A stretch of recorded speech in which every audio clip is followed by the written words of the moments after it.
This podcast is a member of the Voices of Wrestling podcasting network. Visit voicesofwrestling.com to hear the rest of our great podcasts, as well as show reviews, columns, opinions, and updates across the world of wrestling. This podcast is a member of the Voices of Wrestling.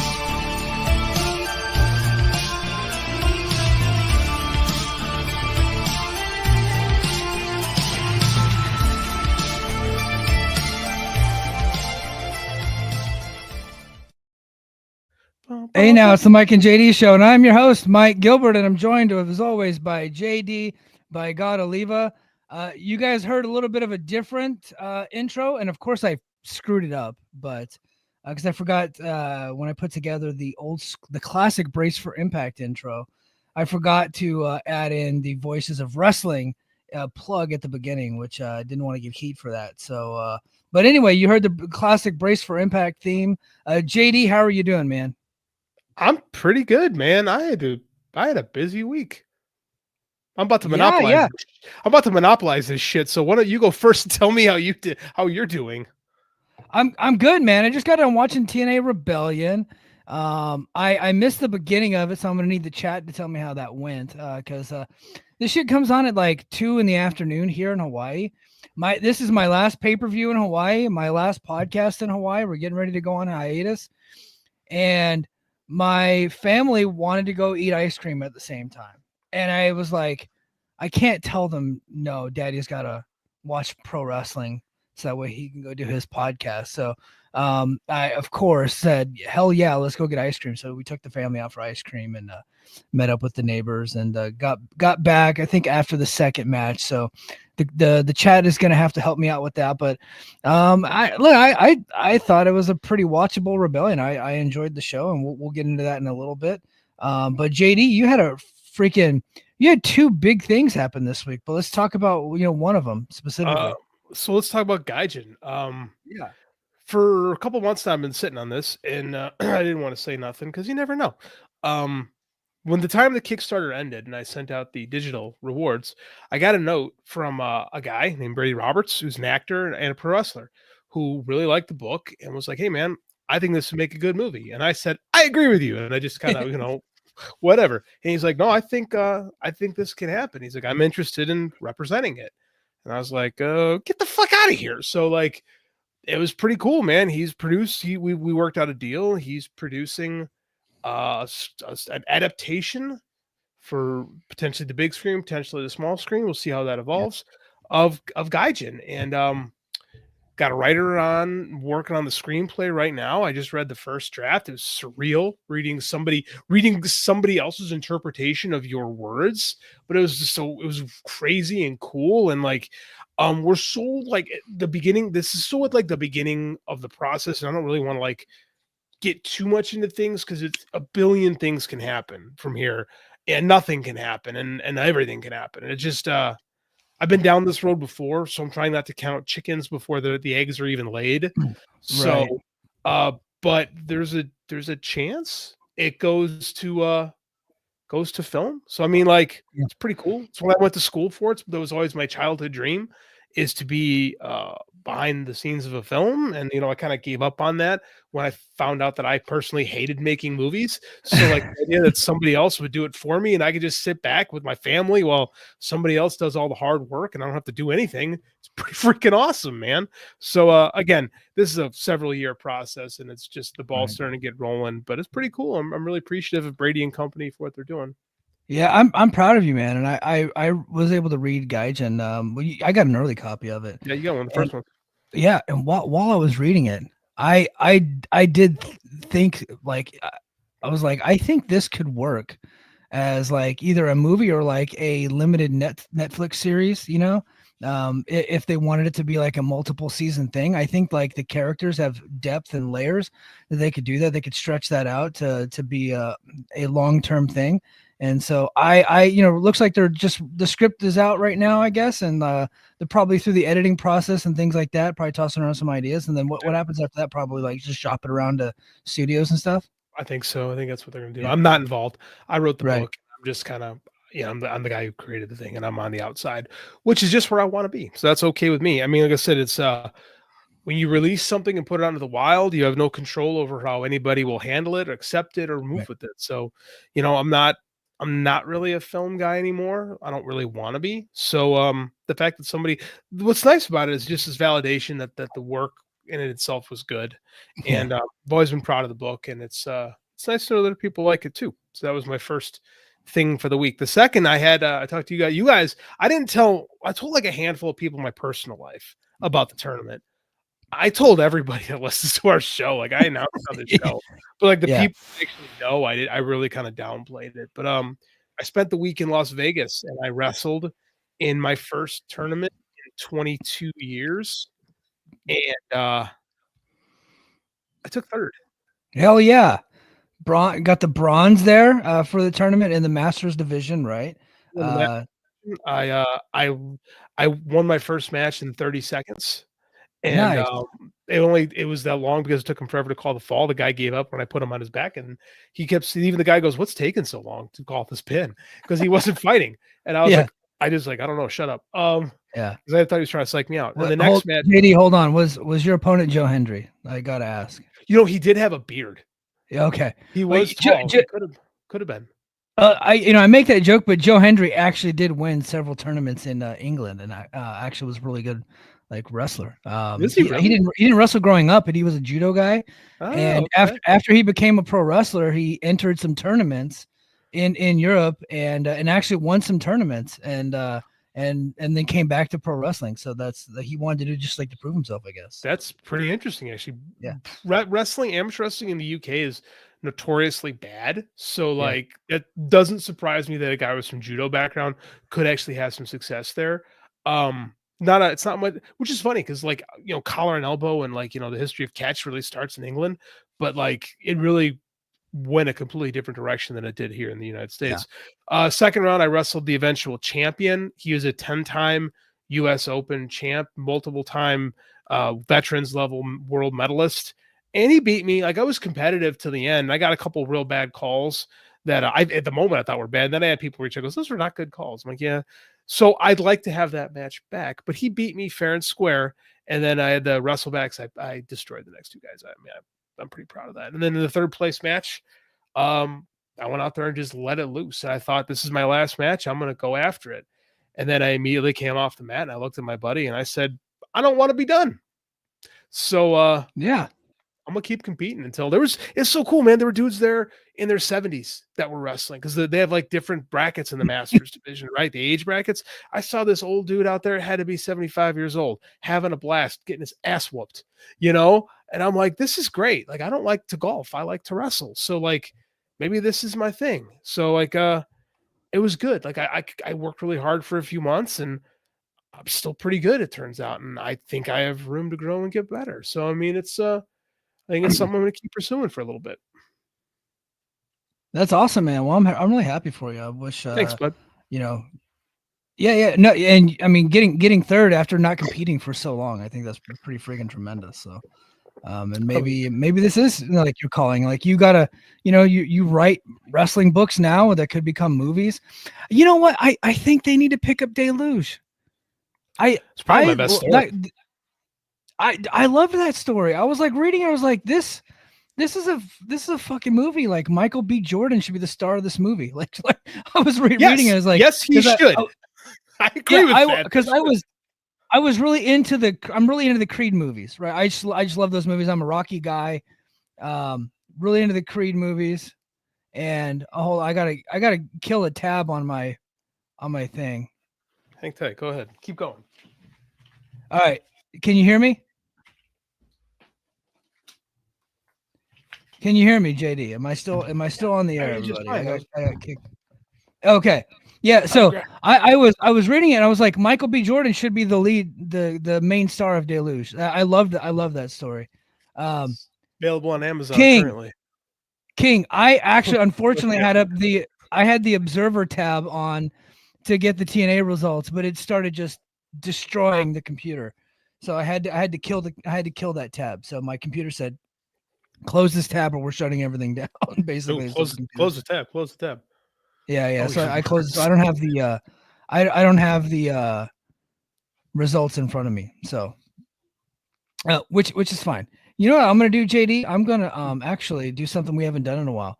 Hey guys in the chat, if you guys just want to hop in and let us know what you thought of Rebellion, hit that link that I just popped in the chat, and you can come on at any time and join in. And if you don't want to, that's fine too.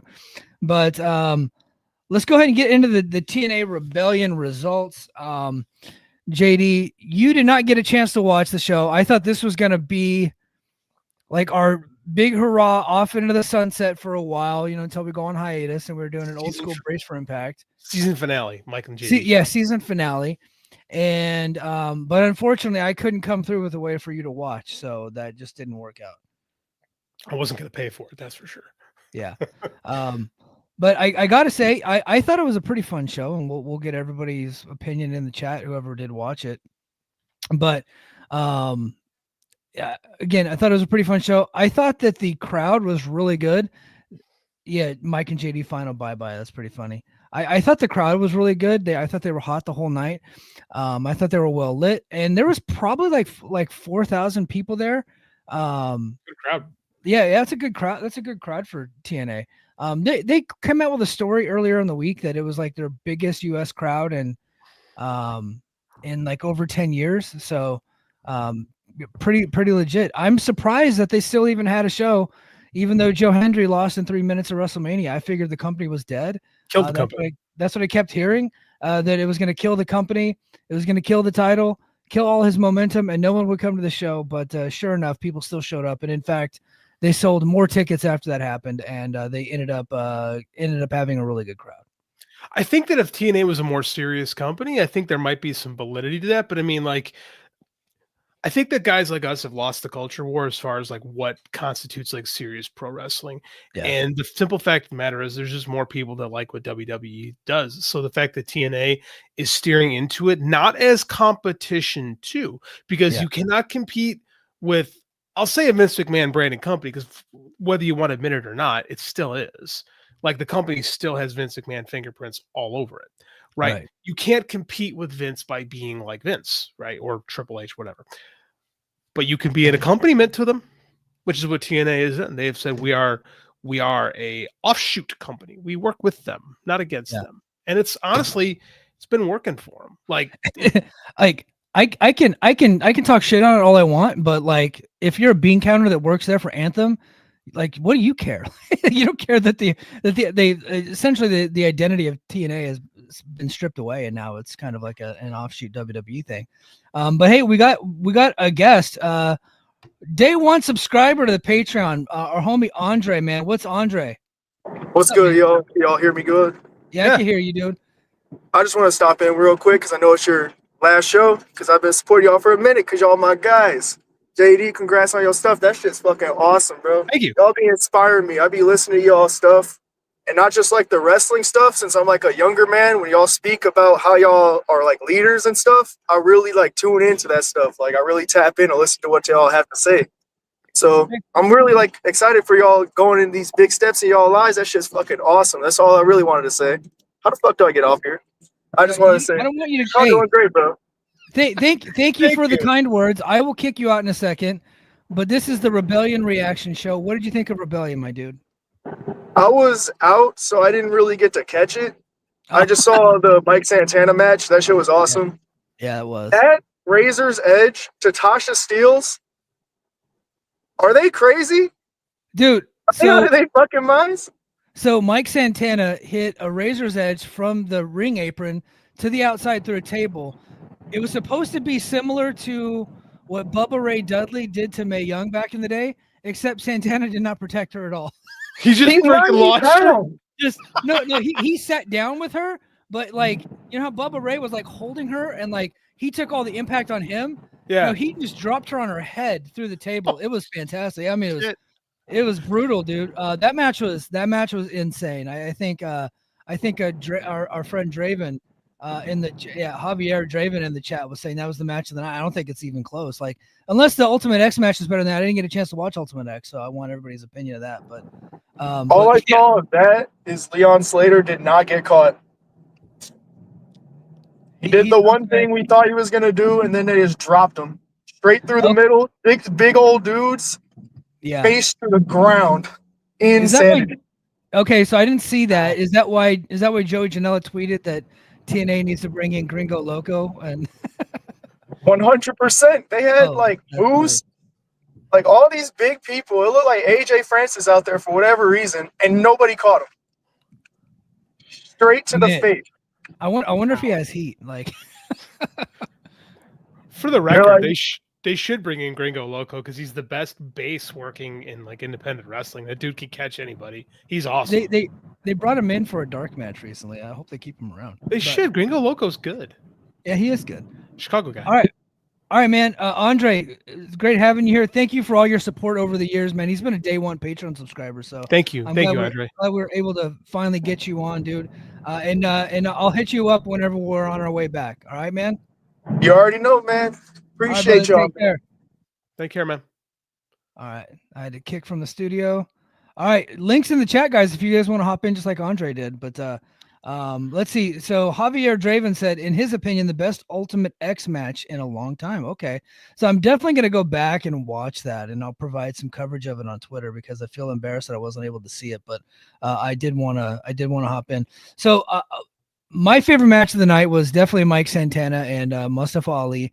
I think Mustafa Ali got a bad rap coming out of WWE because he's doing a gimmick. He has worked on this gimmick for going on almost 2 years now. I think he's perfected the gimmick, and his matches are great. He's really good at the storytelling part of his matches. And then I think him and Mike Santana were put on this earth to wrestle each other. I think they just have really good chemistry. Not only that, they have really good chemistry in all of their their promos. They're doing a lot of vignettes, a lot of acting type stuff. Okay, so JD, I'm gonna give you the premise of this. I'm gonna give you the premise of this feud that we have in pro wrestling. And for all my complaints about TNA being unoriginal, they have the most original storyline going in all of pro wrestling. So, Mustafa Ali signs, right? He immediately calls out Santana because Santana's like up here, right? In the company. He's wanting to get to the title, so Mike Santana wants to go through him. But Mike Santana is a creepy politician. That's his gimmick. And he wants to get in Mike Santana's head.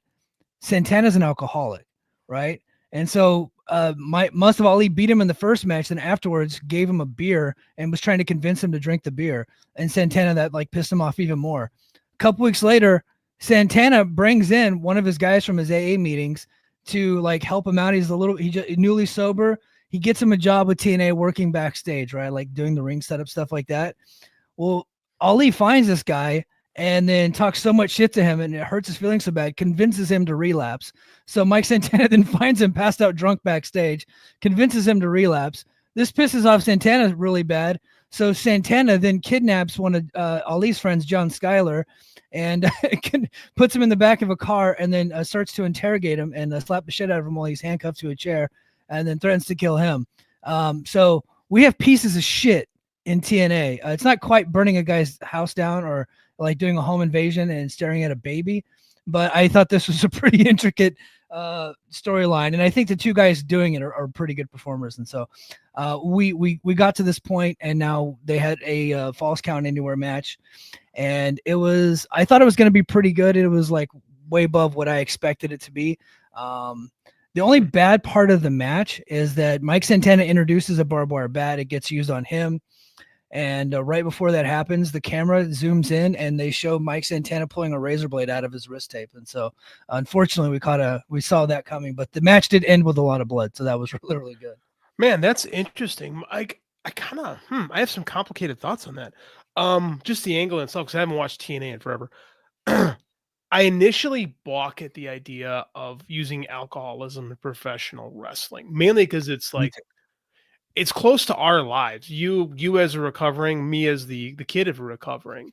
However, I'm also the same guy that says that fiction and even pro wrestling can steer into those kind of things if they have something to say about it. So I'm like, I don't know, man. I'm intrigued. I think as long as it's treated with delicacy and kid gloves and not cheaply, because pro wrestling is so easy to get tawdry with everything. Yeah. How you watch the show every week? How was it treated? Like, how did you feel watching it? I'm a guy that doesn't get his feelings hurt. I know you aren't. I'm just curious. You know what I mean? Like, and so what is over the edge for me is far different than what's over the edge for most people. I found it to be entertaining. I would watch it and then I would go to an AA meeting and I was like, so it doesn't affect me like that. The only way I wouldn't like it is if they like what they did to Scott Hall back in the day, because they did that with Scott Hall and he did relapse and he's puking up everywhere. And they show him drinking and he's like actually drinking, or at one point they poured beer on him. That I wouldn't be cool with, because like you pour beer on me, I'm likely to go to jail, straight up. Like that is likely to happen. So, and I just wouldn't put myself in that position to where like in a storyline I would do that. But I've also been sober a long time and I'm fairly strong headed. So they haven't gone anywhere near that. Like they did put a beer in the ring, but it didn't get like to the where like Muscle Ali poured it on him. They never went that far. He was at meetings, but they never called it AA, so they didn't really disrespect like the sanctity of that culture. So they never went that far. He's only talking about being sober, and like instead of using like I'm in Alcoholics Anonymous and the 12 steps and all that stuff, he's just talking about his life's journey. Mike Santana is at his best whenever he can bring his real life into what he's doing. He's a very passionate guy. Agreed. And this is a personal story to him. And him fighting a guy like Ali is like him fighting his demons, and that's why it's made this thing so good. So I think that if they didn't do it the way that they did it, and if they didn't perform it so well, and they could have went totally cheap. They could have went like 1990s, like early 2000s type cheap, but they never went that far. It's a complicated story to tell, but I thought they did a pretty good job of doing it.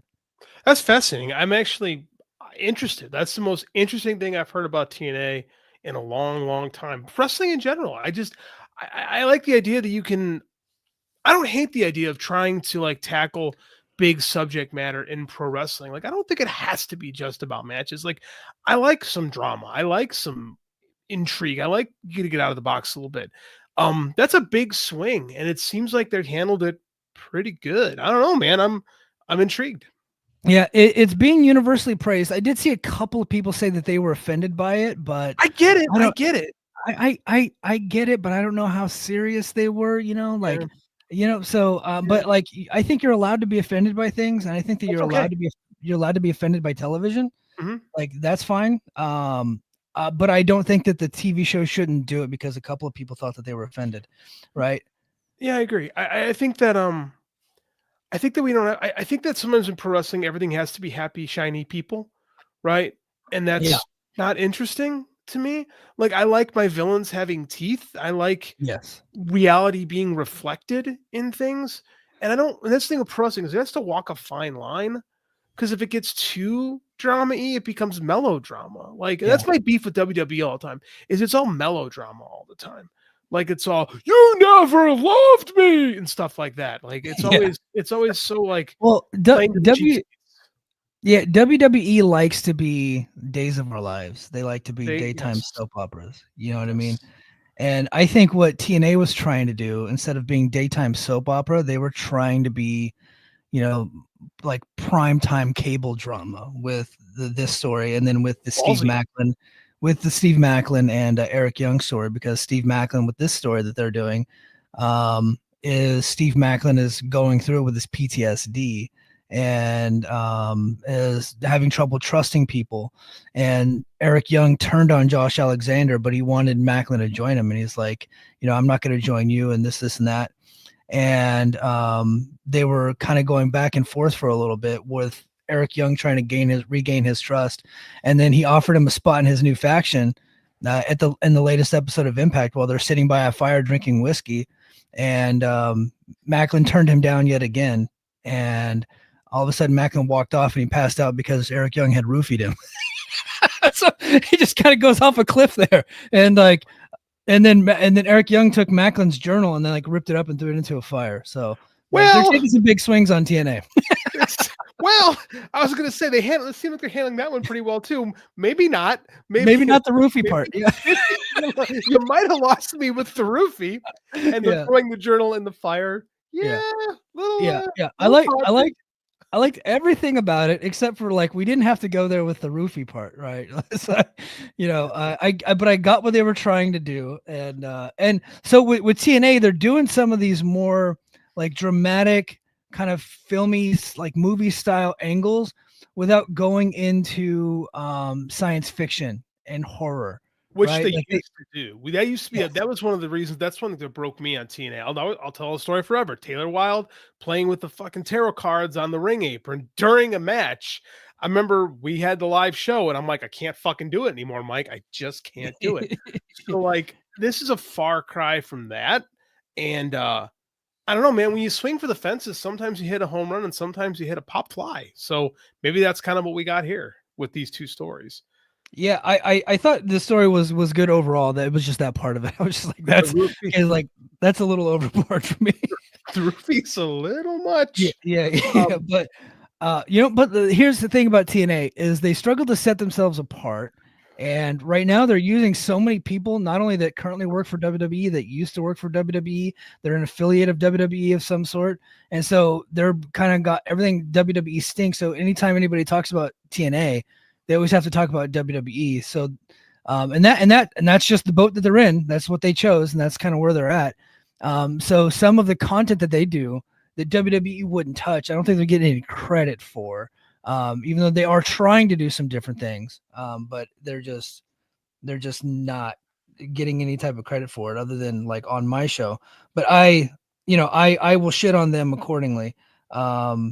As everyone well knows, they've been following along with the Brace for Impact. So JD, tonight on Rebellion, they had actually add one more. I think they had 9 people from NXT on this show. Damn, that's an NXT show. Yeah, that essentially. So they were involved in 3 matches, one on the countdown show, and then they had a women's match, which was a fatal 4-way, but two tag teams were NXT.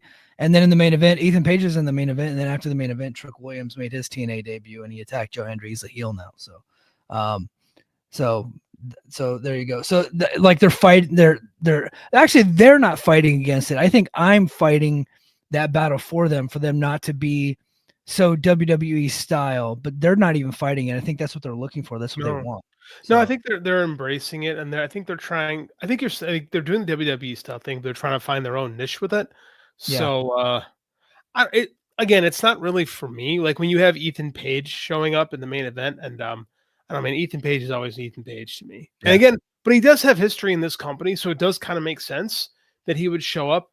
Trick Williams, I mean, that's just WWE stuff. 9 NXT people is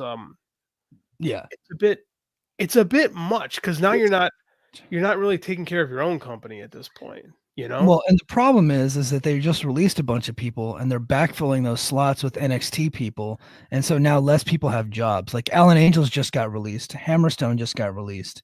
And then they had all of the people that got released in December. And you know what? And I got to give some people credit. People were like saying, Mike, what's going to happen is that NXT talent are going to take those slots. And I was like, they only usually have like 1 or 2 on the show. It's not really that big. Well, then on this pay-per-view, you had 9 different NXT people being featured. I mean, I guess this is my fear of, like, when we talked about this happening, I said, WWE doesn't just play nice. They come in and say, we are doing this now.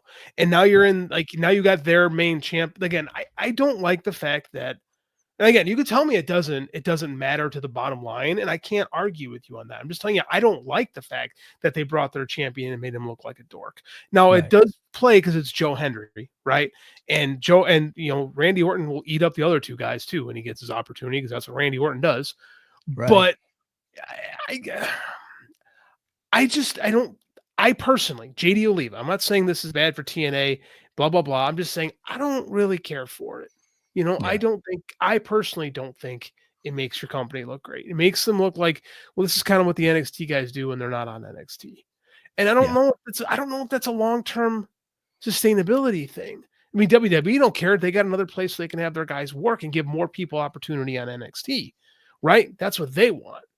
I don't know. I don't know. Yeah, we'll see. Delirious knows all well how this ends. You know what I mean? Because look at how what carried Ring of Honor for years, and it was him, Japan leveraging that New Japan relationship. Hold that thought on New Japan, by the way. We got to talk about New Japan in a sec. Intriguing. And so we'll see how this ends. I don't know. I'll be back on this show hopefully in July, right after Slammiversary, and we'll talk about it. All right, I got the results up here. Let's go to the pre-show. Surprise, surprise, NXT talent. You got Fallon Henley, JC Jane, and Jasmine Nix. Those are real people, by the way. They defeated Rosemary, Zaya Brookside, and Lei Ying Lee. So there you go. They announced that due to travel issues, Dango can't wrestle. So that was good news for everybody. And then they go to the Walk with Elijah Open Challenge. Elijah defeated none other than Shane Haste, and they announced him as representing the Mighty Don't Kneel, TMDK, the faction in New Japan. They said he was a New Japan wrestler, and he came out. He shouted, "I walk alone." He, of course, lost to Elijah. And then later in the show, during during the trios match, Ace Austin was introduced as being a member of Bullet Club. They put the Bullet Club theme back in there. He's being introduced as Bullet Club. I find that fascinating because they TNA and New Japan had stopped working together for a while. Once TNA decided to focus on their relationship and their partnership with NXT, New Japan kind of like went over this side. New Japan's no longer on Access TV. They're fully embedded with AEW, and then of course they send some of their talent. I think they're non-contracted talent. They send them to MLW, but they're fully embedded with AEW, and now looks like they got a guy they sent over, Shane Haste, over here, and I wonder what that's going to look like going forward. How is that all going to work? It's super interesting. I did like Shane Haste is kind of like the other guy in the Mighty Don't Kneel right now, so like it's intriguing. It's super intriguing. I find it interesting too that Ace Austin was introduced as Bullet Club when there really is no Bullet Club right now, right? You have War Dogs, House of Torture is totally separate, right? Like there's not like the closest thing they have to Bullet Club is the Bucks, who make occasional appearances. So like, I don't know. This is something this is a terrible thing for a podcaster to say, but I'm curious to hear the Observer tomorrow morning, the Observer, radio tomorrow morning, to hear what Dave has to say, because Dave's going to be the guy who knows kind of what's going on. And we have some in the chat saying Shane lives in LA. That's true. He does. Because he worked in WWE. He was the last, like when the Mighty Don't Kneel, the original TMDK, or what were they called in WWE? TM61. Yeah. He stayed around forever. Shane Haste was Bonesaw, but Bonesaw McGraw, whatever the fuck his name was in Retribution. Right. Remember that shit angle? He was there the longest, and he's been kind of a back in TNA, so I'm back in New Japan. So my friend Billy DM'd me. He was like, "What do you think of Shane Haste being a surprise opponent?" And I said, "Shane waste." Yeah, exactly. They wasted a surprise on Shane Haste. Shane Haste has wrestled in TNA before as a part of the New Japan partnership. Like he's done some shots with them. So he knows these people. And of course, like half the fucking roster worked with him whenever he was in NXT. So it could be nothing. It could be like New Japan was never really like locked into a deal with AEW where they can't send talent to other companies, right? Because they've been sending talent this whole time to MLW. They were sending talent to TNA while the AEW partnership was going. They're sending talent to TNA that whole time. So it's not like this has been an exclusivity thing. They just stopped working together for a while. Now TNA is in bed with WWE. And so that's the part that complicates things, is because you would think that Tony Khan wouldn't want his partner sending talent to TNA, and TNA is clearly being propped up by WWE to take away the market share from AEW. Well, and here's something too, is like, I don't think Shane Haste is under contract to New Japan. So it's entirely possible that TNA just said it, that they just had him on there and just said, hey, he's in there. And they just said, oh, hey, by the way, Ace Austin's in Bullet Club. It could just be a simple fact of WWE and TNA fucking with shit, which is not entirely out of the blue. I mean, I know a lot of people are going to run with this idea and be like, oh, AEW in New Japan, that's a thing of the past. Here we go. Interesting that after Rock wears a New Japan shirt. It is. But at the same time, AEW and New Japan just announced they're doing a big show together, 2 big shows together in the UK. AEW sending talent over for Best Super Junior. TNA is not.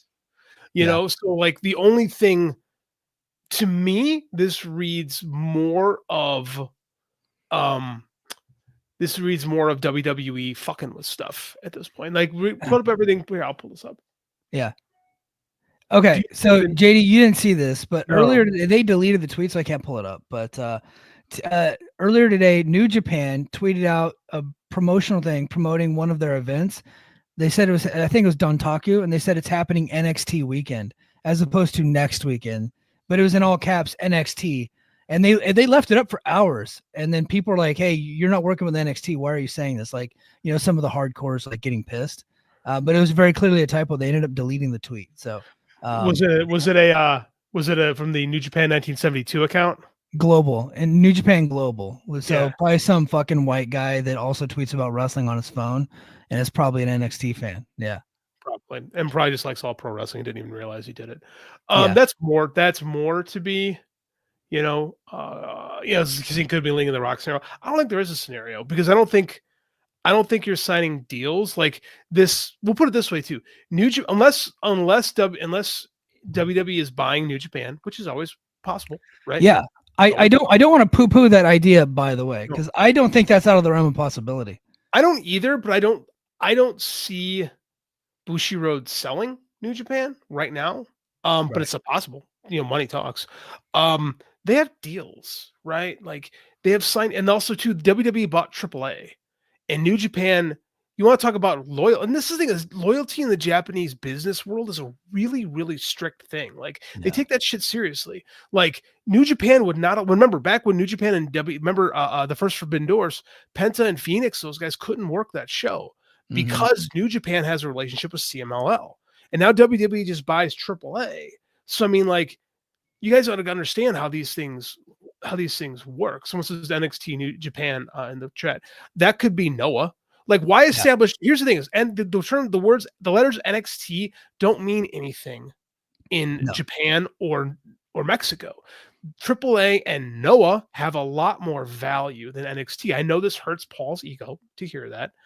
NXT UK meant absolutely nothing over there. Yeah, I think they know that now, which is why they bought AAA, because they've been trying to get into that market in Mexico forever, and they have not been able to penetrate it. They've been trying to get into the market in Japan, and that's why they've been doing business with Noah. Marufuji was just at WrestleMania.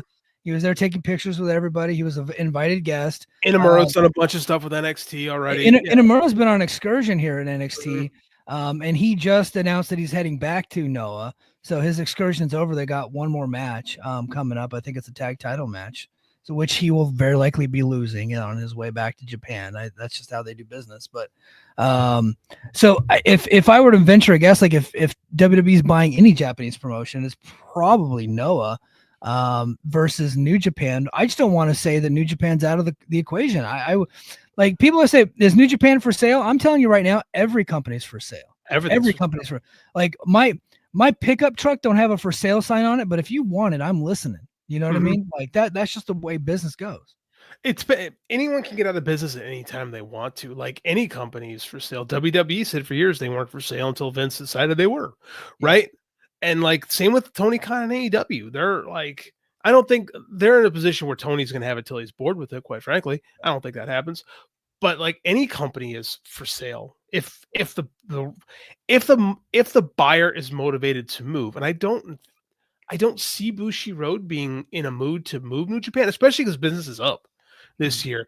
But Noah, and again, WWE's in a stronger position with Noah. Noah is popular currently in Tokyo specifically. Noah's shows about Noah has grossed more this current year in Korakuen Hall, right, the hub of wrestling in Japan, than anyone else in Tokyo this year. Like, so Noah's actually doing pretty good, and WWE has a relationship with them, and it's going to be easier for them just to work with Noah, quite frankly, than it would be to work for New Japan.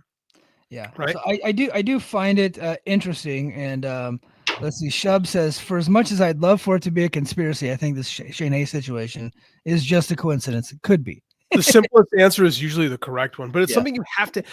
I think he's probably right. Yeah, but it's because again he's a freelancer, right? So he can go work wherever. And I think steering into the New Japan thing is just WWE needling because they do that, right? I mean, but like case in point, The Rock wearing the New Japan shirt. Case in point, The Rock wearing the New Japan shirt. I think that's Rock fucking with stuff, quite frankly. Yeah. And The Rock fucks with his own company all the time. Did you listen to the Pat McAfee interview? He buried everybody who worked there. He buried everybody who worked there. Yeah, that was so we should have gotten into that to start the show. I was but yeah, he went on to Pat McAfee earlier this week and buried Triple H, buried WWE. Now you're gonna say Mikey didn't go on there to say anything bad. You gotta sparse between the words. He said that he was added to Elimination Chamber because ticket sales were down and they needed the rub, right? They needed to bring him on. That is burying the booker. You don't say that in public.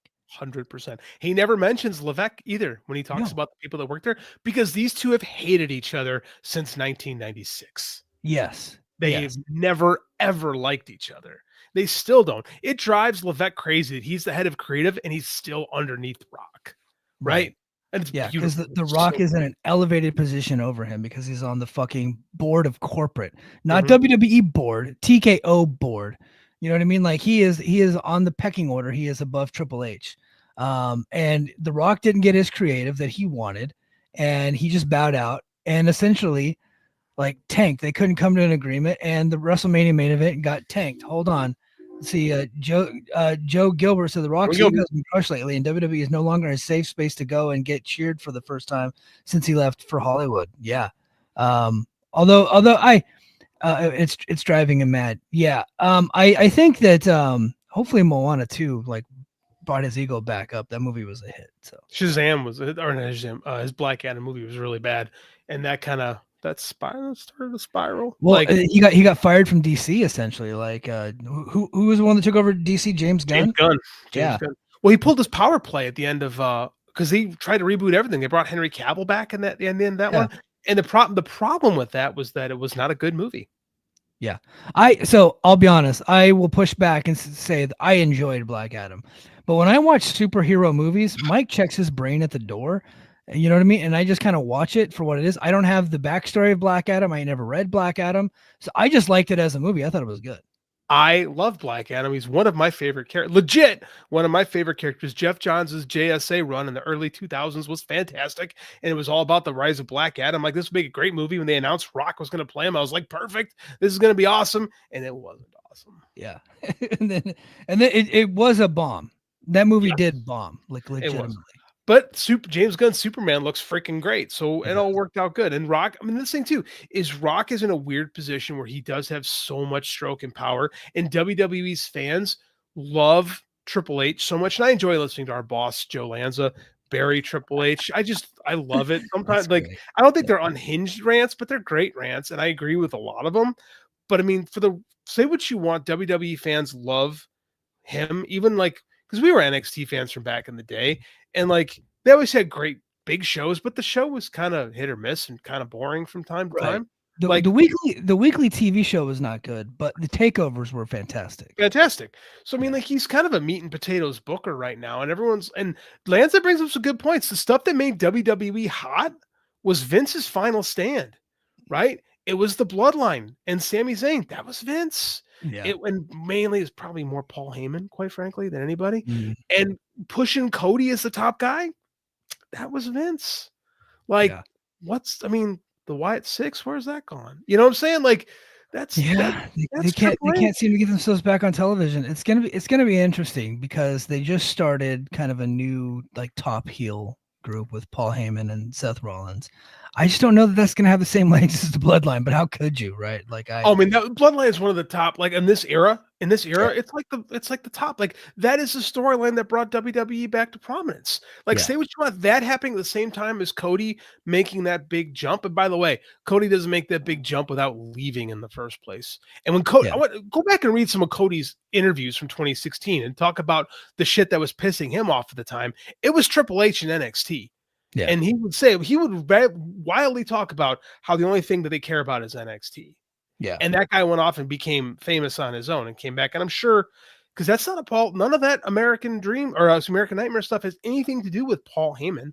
But we genuflect. The man had a statue made for himself and talked about himself for an hour. What an insecure turd. Dude, it wasn't just that. Not only the statue that he pretended he didn't know was real, the Hall of Fame announcement that he pretended he didn't know about, and they had t-shirts made already. Then the entire Hall of Fame show, in between each induction, they showed another video glazing Triple H. Like, dude, they filleted that man for like 3 hours. we talk about how Vince was an egomaniac. Vince never was comfortable with people talking about how great Vince was. Like on the show when he would have the Mr. McMahon character, that'd be one thing. But actual Vince McMahon would be like, no, don't talk about me. Yeah. You know, Hunter does not have that problem at all. No. And he opens every show, like the big show. He's the one that opens it. It was a whole thing. All right, let's get back to Rebellion. Sorry, we'll get back to Rebellion. And comments, I'm coming to you guys. You guys are going to carry the show. I appreciate it. Rebellion. So the show opens up, X Division Championship match. Moose retained the title against Leon Slater, Matt Cardona, El Hijo del Vikingo from WWE Triple A, WWE, Casey Navarro, and Sydney Akeem. Sydney Akeem, another former WWE person that's in TNA now. And according to Javier Draven, Buddy in the chat said it was the best X Division or Ultimate X match in a long time. So I'm gonna have to go back and watch that. But it says very fun here in this thread. So Moose retains; he's still the X Division champion. Knockouts Tag Team Championship match: Ash and Heather by Elegance retained over Danny Luna, Jody Threat, Jakara Jackson and Lash Legend from NXT, and Gigi Dolan and Tatum Paxley from NXT. So TNA getting the victory there. Ash got the Ash did her version of the Swanton Bomb on Jody Threat for the win. All right, now here's where what's that? Go ahead. Dana Brooke did a Swanton Bomb. It's a front flip. Oh, okay. Yeah, she doesn't do it the same way that Jeff Hardy does. So I guess Leon Slater almost died, and the chat wants us to talk about that. Okay, yeah, chat.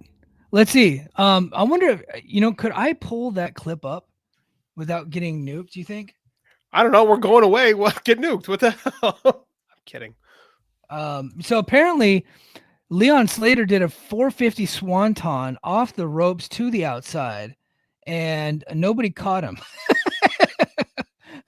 So I'm gonna type into the thing here. Leon Slater, Rebellion. Let's see if I can pull up a clip here. Why not? We're reviewing a show. Oh gosh. Okay.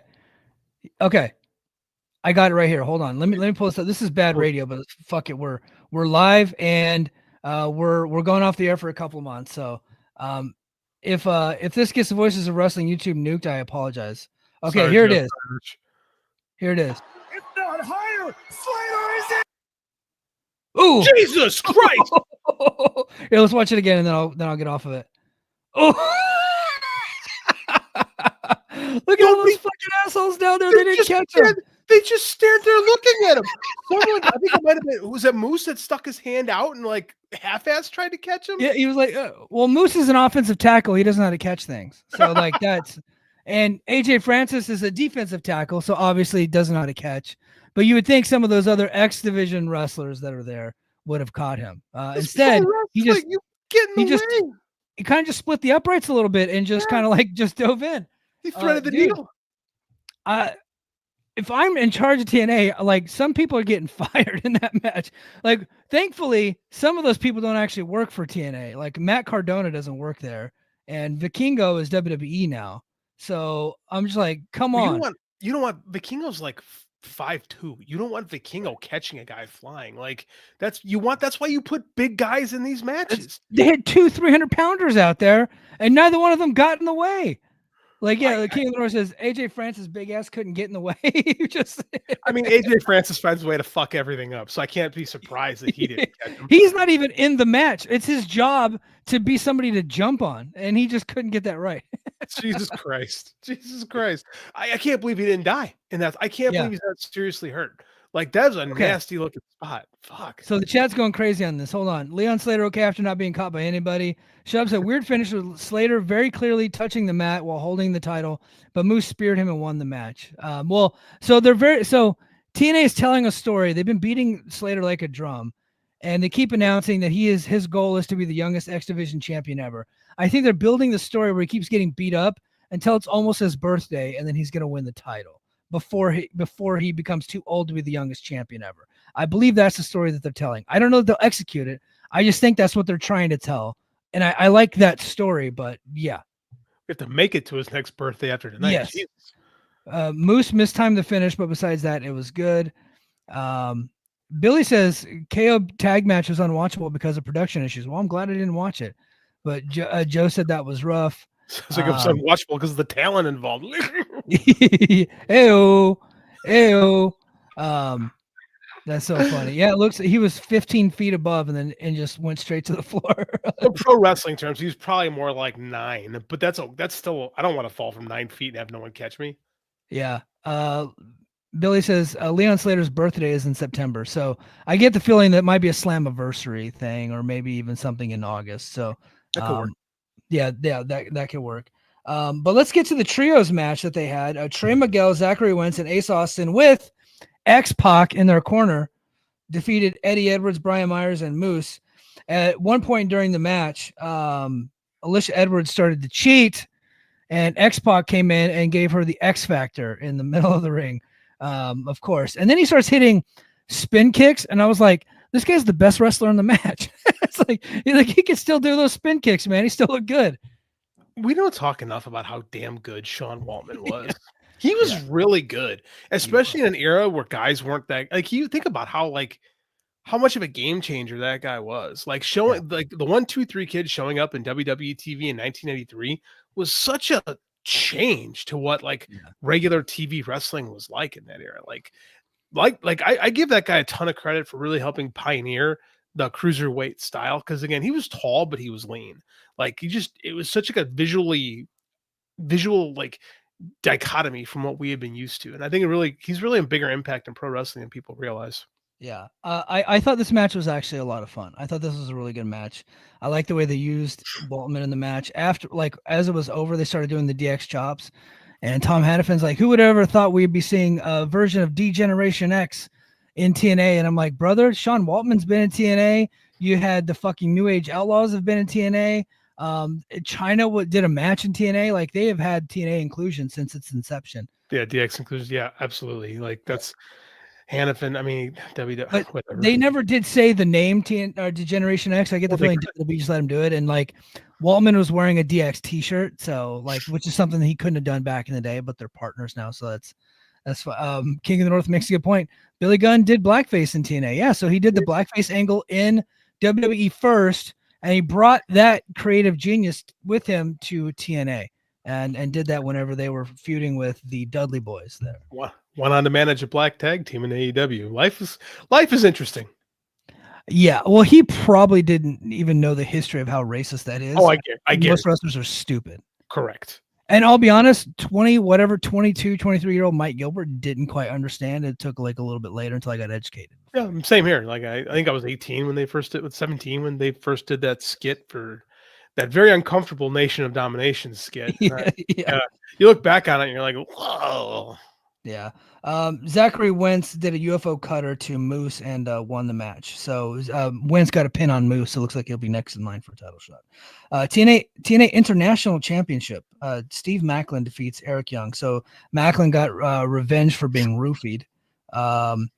Match I thought was pretty good. Not as good as the previous match, but I did think it was pretty good. Hard hitting, of course, with these two guys. Northern Armory were in Young's corner. They got thrown out, of course. At one point, Steve Macklin went for the KIA, his spear into the turnbuckle, and then completed the outside and missed, and then hit his head on the floor. Still continued the match because he's fucking Steve Macklin, of course. Steve Macklin's a man. Yeah, he's a bit of a badass. Anyway, he hit the Busako knee and the KIA for the finish. Afterwards, Eric Young and the Northern Armory attacked Steve Macklin and then wrapped a chain around his neck and hung him over the rope. So it looks like we're headed towards a dog collar match. So IO Production says, "Give me a dog collar." So King of the North said Moose was in 2 matches. Yes, he was. And JDC missed the town because he had a booking the night before and couldn't make it in time. So he's probably got heat, to be honest with you. I don't know, but before pay-per-view, you should probably clear your schedule as well. Probably. Yeah. They're keeping his ass on television. If not, he'd be in NWA right now. So match was pretty good, and it looks like we're gonna get a continuation of that feud. Falls Count Anywhere match, by far the match that I say that knowing that I didn't watch the Ultimate X match, but Mike Santana defeated Mustafa Ali. So Mustafa Ali has his cronies, Jason Hotch and John Schuyler. He's got Tasha Steeles as his press secretary, and he's got a Secret Service guys that of course are involved in the match, but Mike Santana handcuffed them to the ring and then put them up against the steel steps, and the steel steps standing up tall in the corner, like on its long edge. And then he got on top of the steps, pulled Mustafa Ali, and then did a suplex from the top of the steel steps, like probably like 7-8 feet in the air, and then through a table. Mustafa Ali also did a 450 splash from the top of the ropes to the outside through a table. So he did that. And then of course the one of the best moves of the night was when Mike Santana did a powerbomb to Tasha Steelz, and she landed right on her head from the outside to a table. So lots of table spots. They had a barbed wire bat spot, which of course, unfortunately, the cameraman zoomed in on Mike Santana grabbing his blade like right before that happened. So outside of that, it was like a pretty fucking perfect match. I thought it was a really, really good match. IO Production says, go watch Ali versus Santana. Yeah, I agree. Javier Draven says, I wish Santana had Ortiz and Diamante to help him out. Ortiz works somewhere else, and so does Diamante. But Homicide would have been cool, but Homicide's obviously got a medical issue right now. So Don't Santana and Ortiz legitimately hate each other still? They do. Yeah, they do. They absolutely do. Okay. Billy says that was the best Falls Count Anywhere match that I can remember in years. For TNA, yeah. Like, because I'll be honest, I'm not a fan of Falls Count Anywhere matches. So whenever they introduced that stipulation, I was like, oh, okay, it's fucking garbage. It's so played out. Yeah, it's all garbage matches, walking brawls, and but I thought their interpretation of it, or their take on it, was really good. So Mike is recommending everybody go watch the Falls Count Anywhere match between Mike Santana and Mustafa Ali. Mustafa Ali is probably doing the best work of his career, and Mike Santana by far. Not only is he doing the best work of his career, when Joe Hendry's fucking gone, like this is the guy. This is the guy they need to build this company around. I agree. I think they're going to need a palate cleanser, right? Because Joe, I mean, say what you want. Joe Henry is doing great work for Joe Henry. Yeah. It's not like legitimizing it, but I think with Mike Santana, you can make a serious guy again and a different direction for the company. You know, here's why I like Mike Santana. He knows he's a top star in TNA. Mm-hmm. He just wrestled Takeshita, who is a top, like not like tippy top, but like a guy in AEW and New Japan. And in New Japan, he's not doing jobs to Takeshita. He don't give a fuck. Dude just beat fucking Tanahashi. Yeah. And Santana's like, I'm not jobbing. So they did a double count out on the indies because Mike Santana, he takes his shit seriously. That's the thing about Santana. Why I like him. Joe Hendry will lose to anybody. He don't care. And in fact, he has lost a lot. And if you go through his record in TNA, he's probably got more losses than wins. So don't do that. Yeah. But but Mike Santana takes the shit seriously. So I think that they're so different. I think that when they do the title switch, it needs to go to Santana. I think that the company could use a more serious character right now. The houses are going to dip. The houses will dip because he's not as popular as Hendry. Hendry's got that crossover thing, the crossover appeal, super famous on TikTok and shit. That is working for him, but Santana doesn't have that, but he will still do great shows. Here's the thing though.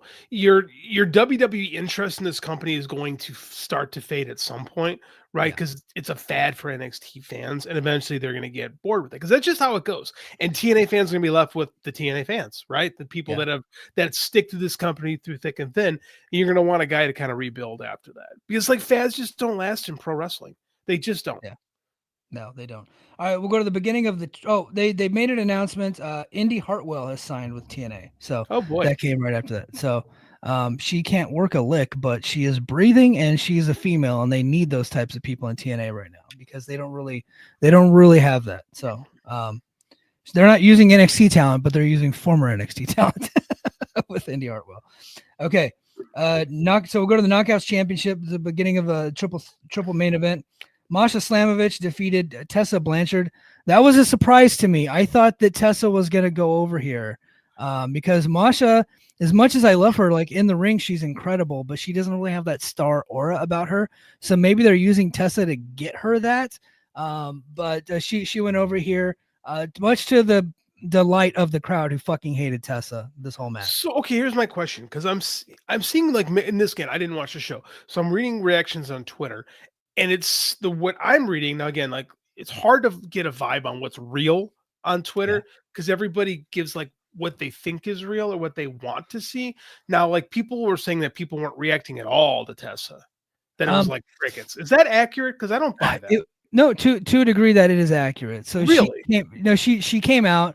It was heated in the beginning, and then there was she's a racist chants started like within the first minute of the match, but they didn't last very long. And it was like 7 white kids, you know what I mean? Like it didn't really last very long. And so that got shouted down pretty quickly. And then after that, because Tessa was on offense so long, I think they lost the crowd. They were just chanting CM Punk and John Cena sucks. Wow. Yeah, so they did that for a little while, but then they started hitting some big moves and they got the crowd back. And the crowd, the finish legitimately got over. They got the crowd heat came back, but that there was that part of it. They did not like that Tessa was in the match.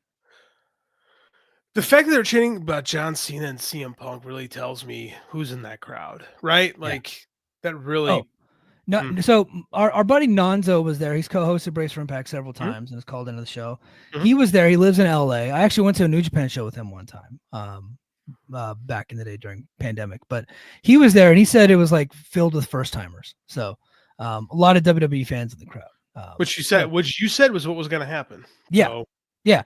I'm trying to tell everybody it's like these WWE has told their fans it's okay to go to these shows and they're going. So. All right. Next, we go to World Tag Team Championship match. I said that Nick Nemeth wrestled an entire tag team match by himself, and that is accurate. It was Nick, his lousy brother Ryan. They defeated Matt and Jeff Hardy. Matt and Jeff Hardy fucking over like crazy. They did nothing in this match. and Nick and like Matt was all over the place. He was botching moves. Like at one point he's supposed to get out of the way so the referee can count, but he forgot where he was going and he just ran over the referee by accident while his brother's trying to get a pin. and like he forgot where he was at a lot of times. Like it was he looked bad. I couldn't tell whether or not he might have had a concussion or something during the match because he was like legitimately lost at times. He kept hitting the twist of fate over and over again at different spots, like where it just didn't warrant it. It was weird.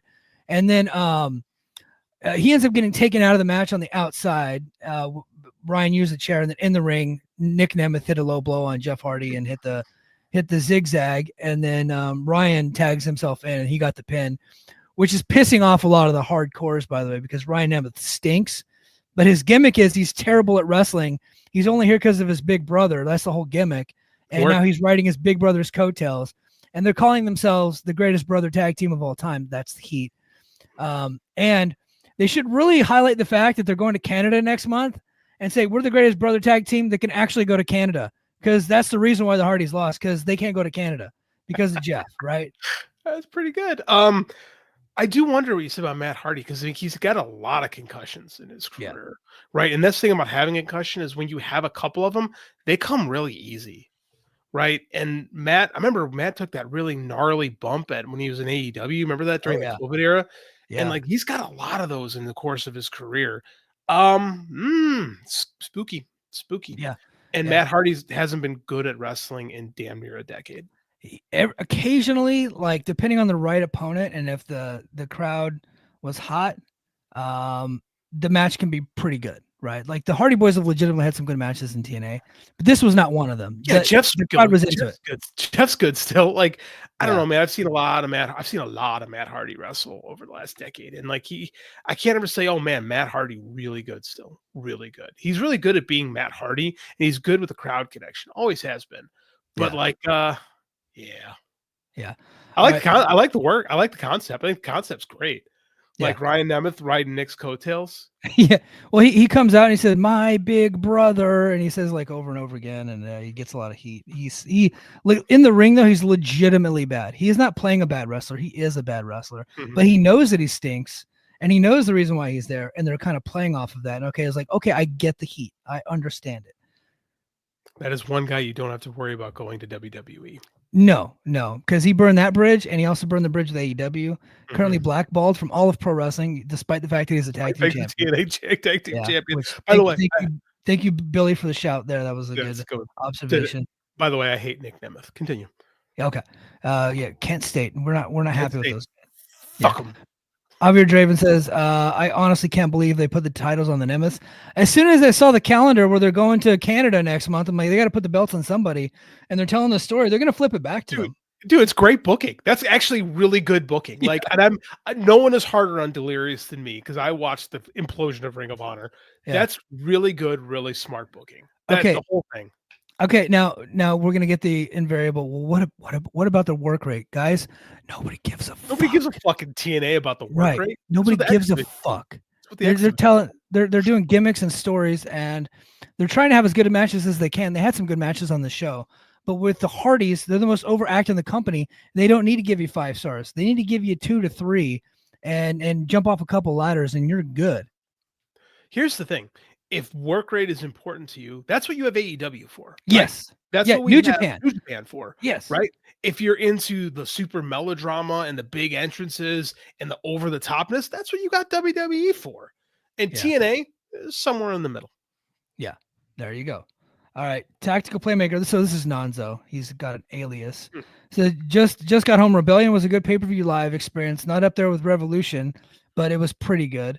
Nonzo, what did the crowd look like? We're hearing like 4,000, but this person named Ronnie says 3,000. I was told it was about 4,000 from somebody legitimately that works for TNA. I told it was like 4. So I did get that DM earlier today, and they announced that it was like their biggest crowd in like 10 years in the US. So all right, let's get to the main event. I'll be honest, the main event was hold on. I didn't think that this main event was going to be any good.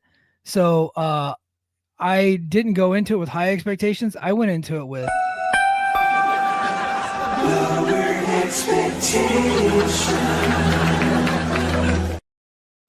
lowered expectations. And I'll be honest, by the end of it, I thought it was a pretty good match. It was Joe Hendry. He defeated Frankie the Future Kazarian and Ethan Page, former member of the North, to retain this recapper here says NXT title. That's pretty fucking funny. I think that was just a Freudian slip, but I thought it was actually really action packed. I thought they did a good job, had some good near falls, and it turned out to be like a pretty good 3-way match. TNA just did a full tournament of 3-way matches, and none of them were even as close as good as this one, to be honest with you. And I thought there was like 1 or 2 that were pretty good in that tournament. I thought this one blew them all away. Nonzo says 4K easily in the crowd. Yeah, that makes sense. That's what I heard. Joseph G says hot crowd makes a mid-match pretty good match. That is true. That's a really good point. So, but all you got to do when you're working the match, if the crowd is hot, you keep them hot and you keep working it. But I thought like there was one near fall where Ethan Page did a RKO onto the TNA title belt, and I bid on it. I thought that was the finish, like legit. I thought it was like, oh fuck, Ethan Page is the champion. Thank God I'm quitting. But no, Joe Hendry kicked out. He didn't kick out RKO, Randy's, but he'll kick out Ethan Page's, no problem, on a title. That's Ethan Page sucks. Yeah. I'll be honest with you. I'm so glad they smartly put Frankie Kazarian in this match, because the idea of Ethan Page and Joe Hendry in a main event makes me want to run my face into a wall. Frankie's still awesome, so I mean, like, it makes sense that the thing worked. I mean, you got a wrestling genius in there with these two guys, so yeah, cool. In his hometown, and he's a good heel. Frankie's awesome. Always. Yeah, Frankie is like a really, really good pro wrestler. Mm-hmm. I was bagging on Frankie because he's gotten some wins in big spots that I didn't think he needed. And it's not because I don't think he's a really good wrestler. I just don't think he's like a big star, right? And but he beat Joe Hendry last year, and I thought that was like not the right time. But go ahead. No, I was saying if you got big wins, you kind of needed him if you're going to stick him in main events. He's got to have wins at some point, you know. Yeah. But my argument was he shouldn't be in main events. But turns out they needed him for this match, because if they were going with Ethan Page, that was death.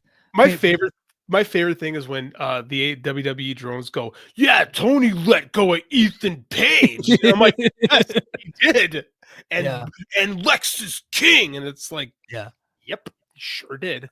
Yeah. Brandon, I'll get to your comment in just a second. I just want to finish my thought here. So after the match, Trick Williams, who just turned heel on NXT, they had a confrontation on NXT on Tuesday night. Joe and Trick did.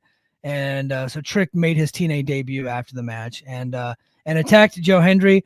And I don't think that Trick Williams has a bus. That was the big thing coming out of WrestleMania, that Joe Hendry said that a megastar with a tour bus was looking at coming into TNA. I don't think he was talking about Trick Williams. Maybe Indy Hartwell has a bus. I'm not really sure about that, but definitely not Trick. So I get the feeling he was talking out his ass, which sounds like that's probably the most accurate thing. But Trick Williams made his debut, and looks like that's the next program we're going to get is Joe Hendry and Trick Williams. All right, Brandon Crago says, if it's the biggest crowd in 10 years, then it's over 4K, unless TNA was lying and it's not the biggest crowd in over 10 years. TNA is lying is probably usual good assumption there. Pro wrestling, like we have to assume they're all lying. Like, but they hit 4,000 for Genesis in January, and that's the only time that's actually come out, and like Dave reported that. And so here, look, it looks like it's 4K here. Now there was like a little bit of a controversy. Ronnie says they said it was sold out, but I went onto the Odd Jobs from the Voices of Wrestling Discord went onto the USC website because you can buy the tickets there, and they said tickets for sale even after the announcement that it was sold out. So TNA might have been working that deal. So which if they did is fucking beyond stupid, because you're like cutting off your nose to spite your face, because don't you want people to go buy the rest of those tickets? I mean, like if you have a good crowd, you have a win by just saying that and you're not going to sell the rest of those tickets, and because people are going to still show up if it's sold out. They're trying to buy, like they still do that. They're going to buy from scalpers and shit. So I get what you're saying, but I mean, like at the same time, this is pro wrestling. If they say it's a sellout, maybe it's a sellout. Like they lie about everything. It's pro wrestling. Yeah, I expect them to lie to me. Yeah, like the WrestleMania just announced 2 numbers that were probably not far off from what the real numbers were at WrestleMania. They just lied for the sake of lying. Yeah, that's what they do. Yeah. They just lie with impunity. Right. So, they don't even lie to make sense sometimes. They just like lie. Like Vince's thing about WrestleMania 3, like 93,000, blah, blah, blah. Like that they decided beforehand. Right. Yeah. It's a worked number. I get the feeling that it is very possible that it was not actually sold out. Now, just because they're empty, so say they did legitimately sell out and there were empty seats, right? That could also mean that people bought tickets and no-showed. That happens sometimes, especially in LA. No, it could also mean they didn't sell those seats to begin with, like especially if they're empty sections, right? Because a sellout means that all the seats that you put up for sale were sold. It doesn't necessarily mean every seat in the building was sold out. Correct. It's a 10,000 seat basketball stadium for the USC Trojans. They set it up for like, I don't know, probably 6,000, and it looks like they might have sold. They might have sold 4. Okay. Billy, brother, you did a super chat. God bless you, sir. Thank you very much. He's been a Patreon subscriber for a long time. Thank you, Billy. Thank you. If you put a super chat, what do you want to talk about? But thank you for the super chat. But I really appreciate the support. He's been talking about the seats. So like we are talking about what he was talking about. Again, I think people get hard on what a sellout actually is, because they'll bust out, well, they only sold X. Yeah, but they only wanted to sell X. Like that's what you do, right? You say, okay, if you have 10,000 seats, we're gonna release 2,000 seats. Oh, we sold those 2,000. Cool. Now we're gonna release 3,000 seats. Like, and then you go there. Oh, BJ Bethel says hiatus because BJ listens to half what we say. Wink, wink. Yeah, Mike's move. BJ, Mike's right, moving. BJ, I'll address the hiatus as we close the show. I will feed you, sir. Yeah, I will feed you. But yeah, so to JD's point, a sellout means they sold all the tickets they put available for sale. When they go to these bigger arenas, they're not opening up the whole thing, because you need more resources to take care of that. You need more vending. You need more like t-shirts. You need more security. You need more of that. So you scale the show down to what you think you can. And then when you sell those tickets out, it is considered a sellout. Now, people's imaginations run wild with that, especially with TNA. They do a lot of general admission. So you can essentially say sellout, and then you look at what the capacity is, and then that becomes the number when that's like not true, right? So it's all part of the work, man. Right. Well, and they have the ring. They had a pretty decent sized stage, like they had a big lighting rig and the hard cam. So, but for TNA, 4,000 is not really fucking good. Dude, for any wrestling company in the world, you have 4,000 people in an arena. That's really good. You can't like WWE SmackDown. I just saw in WrestleTix, right? They had a SmackDown coming. I forget the name of the city. It's got 5,000 seats in, right? They're only selling 6, right? And I forget where the city is, but it's a decent sized city. Like, but that's a normal wrestling show. We get this in the head that if there's not 15,000 people, it's not a good crowd. That's ridiculous. 4,000 people for TNA on a network that nobody's heard of. Great for them. That's fantastic. That is fantastic. So let's go ahead and get into the hiatus. So BJ Bethel brought it up. Friend of the show, multiple time guest, and he is doing his own podcasting now. He just interviewed a Lucha Blog talking about this whole AAA deal and talking about Stephanie Vaquer and all that. I think the audio is either out or is coming out. But this. Yeah. So BJ is entering the space just as we're bowing out for a little bit. So here's the story. Hey BJ, if you need a guest for the next couple months, I'm gonna be open. I had to go on hiatus right when JD like has free time, which fucking of course that's like the perfect Mike and JD thing, right? I graduated college, like I'm finally done. Yeah. So, but movers are coming this week. I only got like a few more days left in this house. I'll be living out of a hotel and different campgrounds for like the next 6 weeks. I'll be traveling, driving from California across the country to South Carolina. And then I got to get all my stuff. I got to get unpacked. Got to get to my new job. I got a lot going on. So I won't even be able to not only talk about wrestling, I'm probably not even gonna be able to watch a lot of wrestling during this time. And I'm driving and I'm the wheelman, right? So it's not like I can watch and drive. And so like I got to park and get the kids to bed and do the whole thing. So I might get to watch a little bit here and there. Definitely won't have time to podcast and do all that stuff, but the channel is going to stay alive, and I might try to hit up the channel every now and then. And then JD and I will reconvene this summer and figure out when we want to come back, when's the right time to come back, when's the right day to come back. We are coming back. We are going to come back. That is absolutely the plan, is to come back. And so this is not a goodbye. This is a see you down the road. Mm-hmm.